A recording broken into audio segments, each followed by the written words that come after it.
Patrick Roger.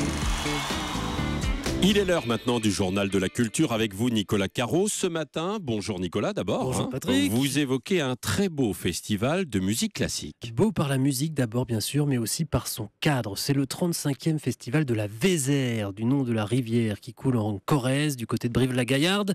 Précisément, ça se passe au château du Saillant, mais il y a 12 lieux différents, des églises et abbatiales des villages alentours, et la grange du château à l'acoustique exceptionnelle. Et cette année, il y a notamment de l'opéra avec la troupe Diva Opéra, pas d'orchestre, juste un piano et des chanteurs évidemment, une forme intimiste qui enthousiasme Isabelle de l'Astérie du Saillant, l'organisatrice. L'idée aussi, c'est de rapprocher les gens de l'opéra, parce que dans ma région, il n'y a pas de salle d'opéra, sauf à Limoges, et il y a peu de programmation.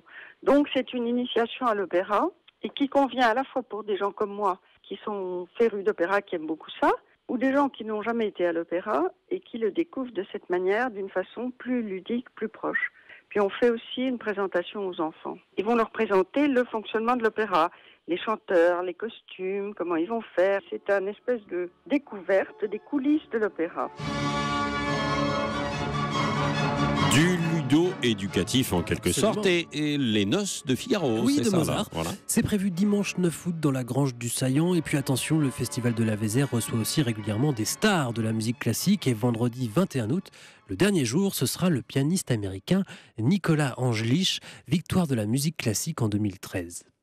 C'est un bonheur de l'avoir au Saillant, parce que j'aime à faire découvrir par des grands pianistes ce que c'est qu'un récital de piano. Donc ça sera très classique, en sens que commence avec les variations de Haydn, et puis ensuite la merveilleuse sonate de Beethoven-Waldstein, et Kreisleriana de Schumann en deuxième partie. C'est la clôture de mon festival, et je cherche toujours de faire une clôture en beauté. Donc c'est le vendredi 21 août à 20h au Château du Saillant, et c'est vrai que c'est parmi les grands concerts pour moi de l'été. Et d'autres virtuoses, Nicolas, j'imagine. Oui, bien sûr. demain à 20h30 à l'abbatiale d'Aubazine, Lucienne Renaudin-Vary jouera de la trompette. Elle a seulement 16 ans et elle est déjà reconnue comme une grande trompettiste. Écoutez à quoi ça ressemble.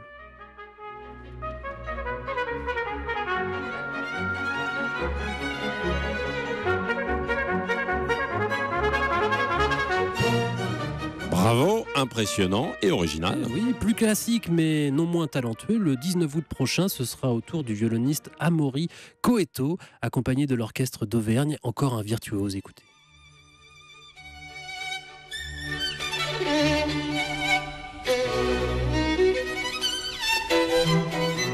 Donc si je comprends bien Nicolas, si on aime le classique, il faut aller au festival de la Vézère en Corrèze. Oui, il y en a pour tout le monde, pour les spécialistes comme pour les néophytes. En plus, c'est beau.